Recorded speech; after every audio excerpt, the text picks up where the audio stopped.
3.5, solving nonlinear systems. Okay. Our objective for this lesson is to solve systems of nonlinear equations, and then we're going to go back and solve some quadratic equations by graphing, which we've already done once before. We're just going to look at a different method, a different way of doing it. Okay. So first, let's go back and let's think about what a linear system is. Again, a system. Any system of equations is two or more equations with two or more unknowns, two or more variables. Okay, so we've solved linear systems already this year. And if you don't remember here, I'm going to pull out some of our old notes. We did this system of linear equations review, where we solved a system of equations with just two variables. X plus y is 7, 2x plus y equals 12. And if you remember, we were trying to find an x and a y that work in both of these equations. And we did it by graphing. We either graphed them and found the point of intersection. Substitution, where you put one equation into the other equation. Or elimination, where you worked with the two, you added to get rid of things. Okay, so we did that with only two variables, and then we stepped it up and did it with three variables and three equations. Solving linear systems here, where we had three equations and three variables, x, y, and z. Okay. Again, we did it a lot the same way, but we didn't do this one by graphing.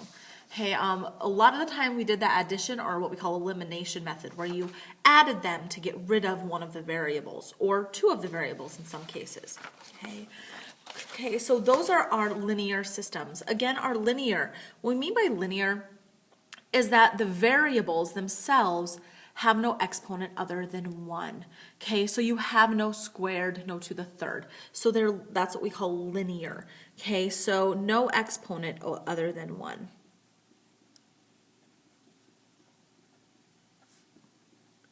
No exponent other than 1. That's our linear equations, our linear systems. So x plus y equals 5, 2x plus y equals 10. That's a linear system because, again, the exponents on all my variables are just 1.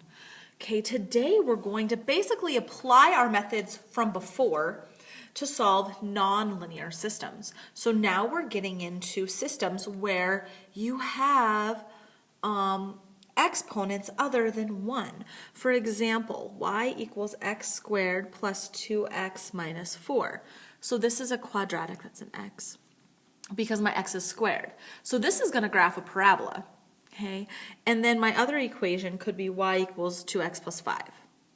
So these two systems, this is a quadratic, it's going to graph a parabola. This is a linear, it's going to graph a line because, again, my exponents are 1. So when we graph these two things, again, the end result is the same. I'm looking for the point. I'm looking for the x, y point that will work in both.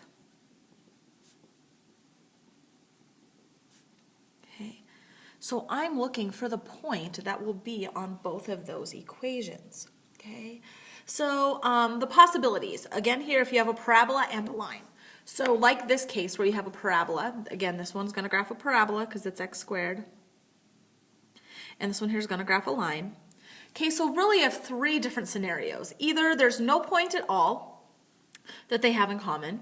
Okay, so the graph of that would look like this. You'd have a parabola and some line that they never cross at all. They could have one solution where the line just comes up and just barely touches. We call that a tangent. When it barely touches, it's just right up there, barely touches, and it would have one solution. Or the line could go all the way through the parabola and you'd have two solutions. So there's a solution there and a solution there. Okay, so there's our possibilities. Again, if you have a line and a parabola. Well, there could be where they're both parabolas. This could be an x squared also, in which you'd have two parabolas. One that opens up and one that opens down. If they both opened up, there wouldn't be, it's a completely different scenario. So we're only going to deal with ones that open up and ones that open down. Okay. Well, they may not touch at all, like this case. You could have two parabolas that don't touch at all, so there'd be no solution. You could have two, again, that just barely touch. Again, we call that a tangent. They are tangent to each other because they come up and they just touch at one little point, or they could intersect each other and you could have two solutions. There'd be one there'd be the other. Okay. Now our methods for finding these solutions are very, very similar to our methods for our linear systems, which is nice. We don't really have to learn anything new. Really, all we have to do is apply it to a different situation. Okay. So our first method we're going to learn again is that graphing method. Again, when we did the graphing method before, again here, it's not very accurate. And it only works if the numbers are nice, pretty numbers. Okay, so again, the graphing method isn't the most reliable. Okay, it does work, it just doesn't always work and doesn't always get you that exact answer. So we're going to use the graphing method on this one using our calculator because that's our quickest grapher right now. Okay, so we're going to go to our y equals. Okay, and I'm going to graph these two. So let's graph. Again, I'm looking for the point that works in both of these. So before I graph them, what do we expect? This thing has an x squared, so this is going to graph a parabola. The thing in front of my x squared is a 1. It's positive, so it's going to open up. Okay. Right, the second equation is a line because it has no x squared. It's just an x. And my slope right here is -2, so it's going to be a line going down. Okay. It's going to be a line going down. We can kind of have a general idea on what these are going to look like. So let's go ahead and let's graph them. So we'll have x squared minus 2x minus 1. There's my parabola in my line, -2x minus 1. Okay, let's graph them. So should we have parabola opening up? There's our parabola opening up. And there's our line going down. So it looks like they both meet around here somewhere. So we can zoom in on that point too. Let's zoom in. So zoom in. I have a little flashing cursor here. If I move, you can see my little flashing cursor. I need to tell the calculator where I want it to zoom in. We want to zoom in right about here. I think that's about where that intersection is. There's my parabola. There's my line. So it looks like right about here. So let's go ahead, let's trace. So let's look. When I trace y1, I'm tracing on the parabola right now. Okay, so let's put in a 1. It's over here. 0. I get -1. Okay, let's do a -1. That's way up here. So it looks like maybe 0 could be where we meet. Okay, so now let's look. 0, -1 works on my parabola. Now let's check it on my line. So I need to arrow down to get on my line. Now if you notice, I'm on y2. So let's go 0. Well, 0, -1 also seems to work on my line. So it looks like the point 0, -1 works. Let's go to my table, second graph. Okay, and I have my table set to ask. Table set there. I have it set to ask for my independent variable, which is my x. So it's waiting for me to see what I want to type in. So when I put in a 0, the point 0, -1 is on my parabola. Remember, that was in my y1.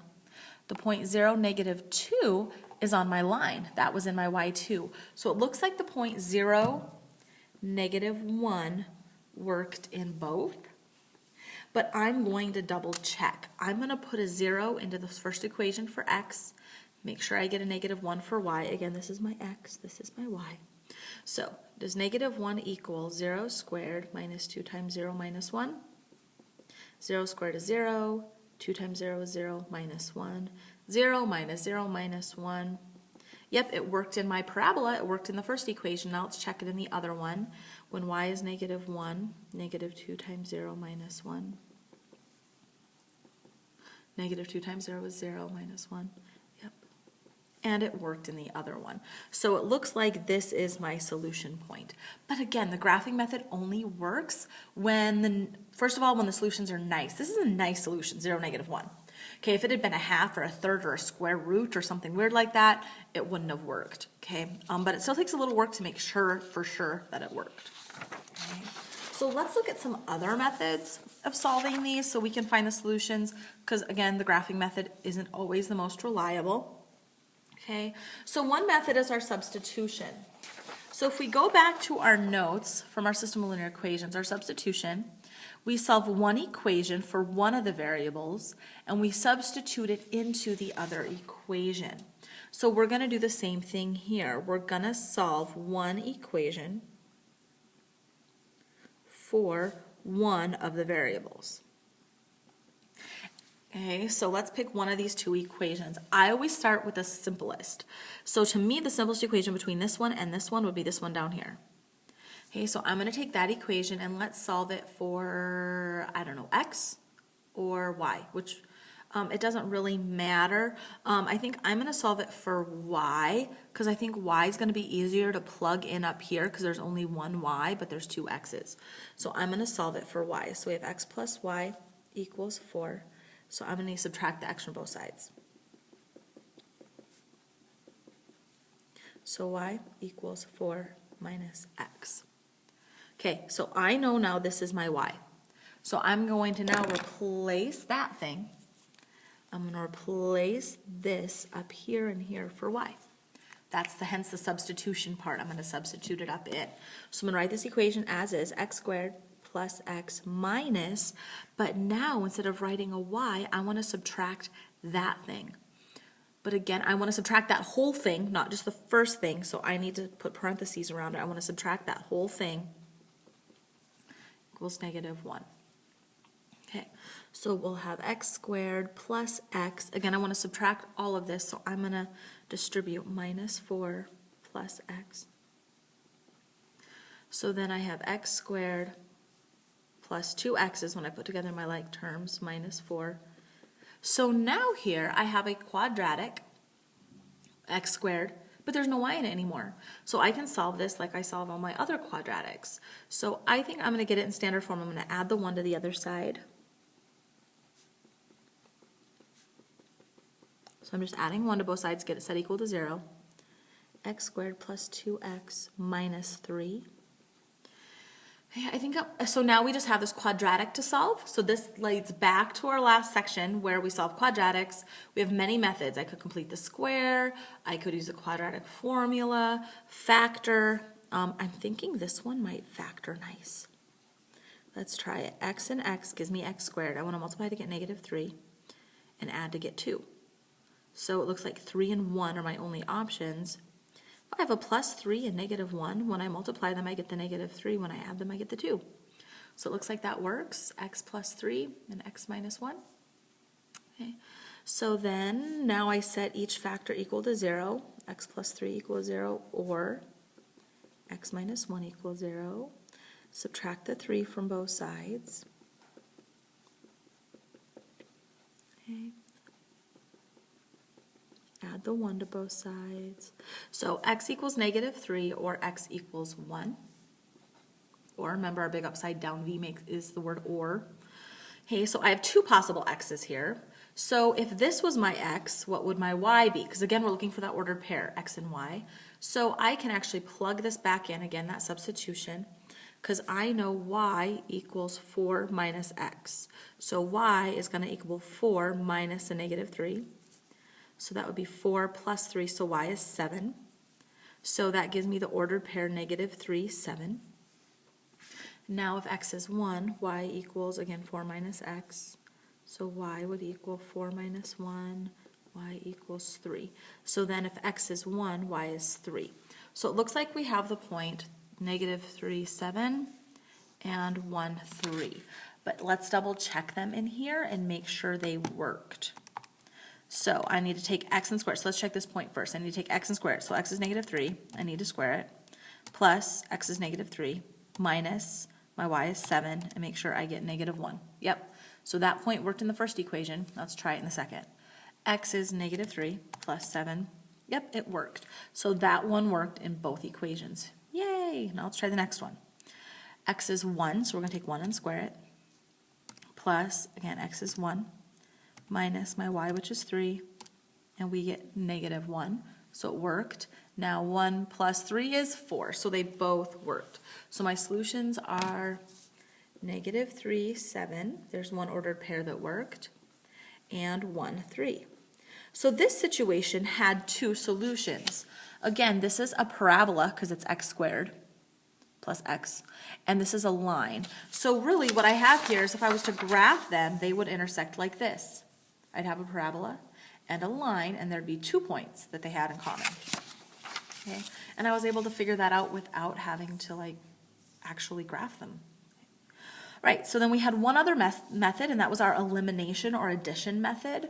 So if we look back at our elimination addition method, so you multiply until a variable will cancel, and then you add them and get one of your variables to cancel. Okay, so we're going to do that same process here. We're going to look to see if I add them, will anything cancel? If not, we'll need to multiply to get things to cancel. So let's look here. Those won't cancel. Those won't. Oh, but my y's will if we just add as is. So let's just go ahead and let's add them. And my y's will cancel. 2x squared plus x squared gives me 3x squared. Negative 5x plus 2x gives me negative 3x. My y's cancel, equals negative 2. Okay. So again, here we have our quadratic, 3x squared minus 3x. Let's add the 2 to the other side so we can get it equal to 0. Hey, my leading coefficient's 3. I don't think I really want to factor this because it's kind of a bit of a mess. Completing the square would be tough because we have that 3 out front, so we'd get some weird fractions. Why don't we use the quadratic formula? That's always a good go-to. Quadratic formula is negative b plus or minus the square root of b squared minus 4ac all over 2a. So let's plug in our a, our b, and our c. So let's label. My a is this 3 here because it's on the x squared. My b is this negative 3 because it's on the x, and my c is the 2. So negative b, so that'd be a negative 3, so that would be positive 3. B squared, so that would be, I'm just going to, I think, do all of that in my calculator just to quicken things up a bit. So my b is negative 3, so I'll take negative 3 and square it. Again, in parentheses, I'm squaring negative 3 minus 4 times a times c. Gives me negative 15. All over 2 times a, which is 3. Okay. Alrighty. So let's go ahead and let's simplify this. I'd get 3 plus or minus, wait a second, that would be I, the square root of 15, all over 6. I, that's imaginary. Okay, so if I'm looking at this solution here, and if I'm looking at the graph of these two things, and the only points they have in common are imaginary, then that tells me that there's no real number that will work in both of these. So once I get an I there, I can just say there's no real solution. Because again, we're looking for those real solutions. We're looking for where the two equations intersect. Well, if my intersection's an I, that's an imaginary intersection, so it won't work. Okay, so we'll have no real solution there. So again, we can check this by graphing them both. Let's go ahead and let's graph these. So I'm going to solve this for y. I'm going to add the y to this side and then add the 2 to the other side. So I'll end up with y equals 2x squared minus 5x plus 2. I just did a little finagling there. Okay, and I'm going to subtract both of these to the other side to get the y by itself. So we'd have negative x squared minus 2x. Okay, all I did is solved these both for y, okay, a positive y.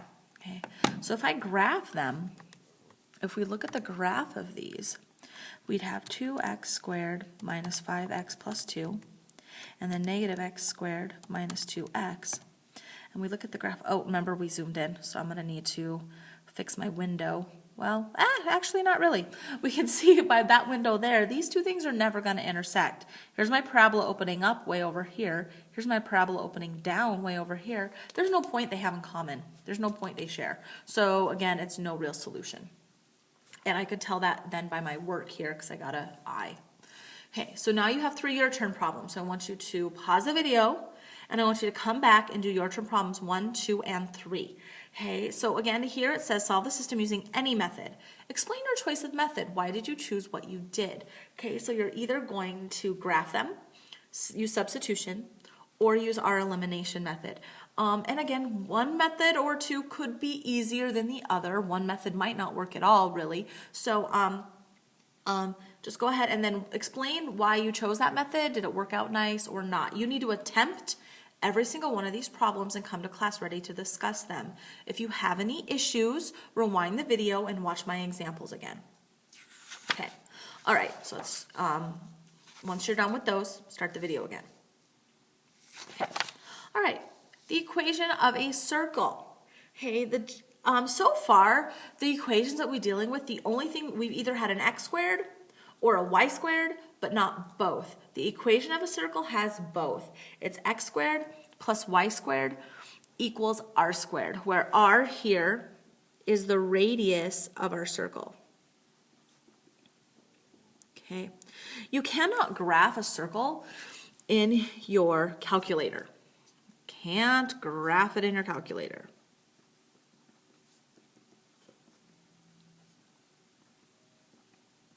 Okay, because it's not a function. Again, to be a function, every input can only have one output, in a circle, inputs can have one input, will actually have two different outputs. So, and we'll look at that in class tomorrow. The next day in class, we'll look at it. We're using Desmos because Desmos can graph it. Okay, so we'll kind of look at that idea on you can't graph it in your calculator. It's not a function. Your calculator is only a function grapher. Okay, but regardless, if you have a circle and a line, and they're intersecting, and we're solving a system with a circle and a line. Okay, we really have three different situations. We could have no solution where the line doesn't go anywhere near that circle. Okay, again, we could have the line just barely touch that circle. Again, that is called a tangent. When you just touch at one little point, we call them tangent. Or we could have two solutions. In this case, where the line goes all the way through the circle. Okay, so the easiest method for solving a circle and a line equation, again, so here is my circle, x squared plus y squared equals 10. So again, that's a circle. And here's my line, y equals negative 3x plus 10. There's my line. So this line has a slope of negative 3, a y-intercept of 10. Okay, there's my circle, there's my line. Okay, the easiest way to solve these is to use substitution. And this one's already solved really nice for substitution because we know y equals this thing right here. So all I need to do is replace that up in here for y. Okay, so we're going to substitute that in. But then this is where we have to use our algebra skills to simplify and solve from then on. Okay, so we have x squared plus, instead of squaring y, I'm going to square this thing. So I'm taking this whole thing, negative 3x plus 10, and squaring it. And that equals 10. So I just replaced this y with negative 3x plus 10. Okay, so I have x squared plus this thing again is my y squared equals 10. Okay, so now I need to use my arithmetic, my algebra skills. Okay, I need to take negative 3x plus 10 and square it. Again, be careful. You cannot just square each piece. Okay, this is the same. So I have x squared plus, this is taking negative 3x plus 10 and multiplying it times itself. So then I need to now use the distributive property. So I've still got my x squared here out front. Now I need to distribute. Negative 3x times 9, negative 3x is a positive 9x squared. Negative 3x times 10 is a negative 30x. Okay, now let's multiply by the 10. 10 times the negative 3x is negative 30x. 10 times 10 is 100. Equals 10. So now let's put together like terms. X squared plus 9x squared, I have 10x squareds. Negative 30x, so negative 60x. And then plus 100. And now let's subtract the 10 from both sides. Move it over. Okay, let's come over here where we have some more room. So now I've got 10x squared minus 60x plus 90 equals 0. So now I have a quadratic that I need to solve. Boy, it's a good thing we did that quadratic solving first because it's really helping us out here. I noticed they're all divisible by 10. So I'm going to take both sides and divide everything by 10. So I'll have x squared minus 6x plus 9 equals 0. Okay. I think this might factor. My leading coefficient's 1. So factoring is always a good place to start. X and x. So we'll multiply to give us 9. When we add, we could get negative 6. 3 and 3 is 6. Gives us, hey, that might work. Negative 3 and negative 3. Let's double check it. We'd have x squared minus 3x plus 9. Yep, seems to work. So x minus 3 equals 0 or x minus 3 equals 0. Well, they're the same factor, so if I solve one, I can that's the same as solving the other. Let's add 3 to both sides. So x equals 3. Or I'll have the same thing over here, x equals 3. So it looks like there's only one x that works here, and that's an x of 3. So my ordered pair is going to be 3, and now we just need to find our y. But from my original equation, I know y is equal to negative 3x plus 10. So let's plug my 3 in for my x. Y equals negative 3 times 3 plus 10. So that'd be negative 9 plus 10, which is 1. So the ordered pair 3, 1. And let's double check it, make sure it works. So let's put a 3 in for my x's. 3 squared plus my y is 1 squared. Does that equal 10? Yes, it does. Okay.